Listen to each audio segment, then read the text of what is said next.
kedokteran jiwanya. Jadi kan selintas pasien datang dengan keluhan sakit kepala, kemudian ada tanda-tanda atau gejala gangguan, gelisah dan lain-lain, dan disampaikan juga ada riwayat penggunaan zat riwayat ya, dan waktunya cukup panjang karena dari data yang kita dapatkan itu riwayat penggunaan itu lebih dari 10 tahun. Kemudian dalam perjalanan perkembangan gangguan tersebut memang sebenarnya ada pemikiran untuk dilakukan pemeriksaan yang lain, organ-organ yang lain ya, termasuk datang dengan keluhan sakit kepala itu. Namun kesulitan kita untuk melakukan pemeriksaan yang lain karena pasiennya gelisah, main turun, kadang-kadang ngomong nggak nyambung dan lain-lain, sehingga akan menyulitkan kalau melakukan pemeriksaan yang lain. Nah terus dalam prosesnya itu kalau kita lihat karena penggunaan yang panjang, disebutkan salah satu riwayat penggunaan alkohol itu akan menyebabkan penurunan fungsi, terus penurunan fungsi yang terkait dengan fisiknya, sampai akhirnya yang bersangkutan itu makin lama makin menurun, makin lama makin berat, keluhan fisiknya ya, akhirnya yang bersangkutan wafat. Jadi kita lihat ini keluhan fisiknya itu, sakit kepala itu ada kemungkinan besar berhubungan dengan penggunaan atau riwayat nafas yang lama. Karena yang kalau dapat kita dapat informasi awal yang bersangkutan datang sakit kepalanya itu yang dominan, dia gelisah.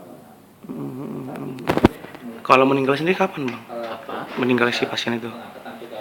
Tanggal 8. Tanggal 8 ya? Mungkin sebagian nanti dokter Pak instalasinya yang langsung bisa menjelaskan. Mungkin bisa ngajak ke dokter Eko.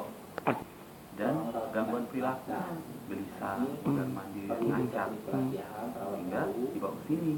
Tujuannya untuk mengendalikan perilaku tadi, kemudian untuk terkait penggunaan riwayat penggunaan narkoba itu, sehingga dia di sini dimasukkan ke rehabilitasi penggunaan. Ya, siap. Kita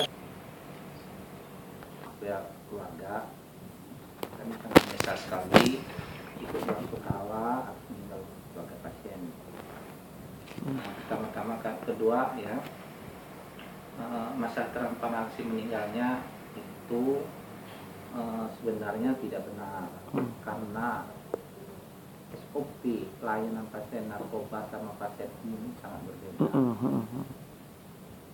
Pelayanan pasien narkoba ini atau narkoba ini dia memang 1 bulan pertama dia terisolasi, nggak boleh dihubungin keluarga, kan SOP-nya begitu. Maksud dan tujuannya di 1 bulan untuk mendetoksifikasi penyakitnya dan memutuskan dia itu ketergantungan obat.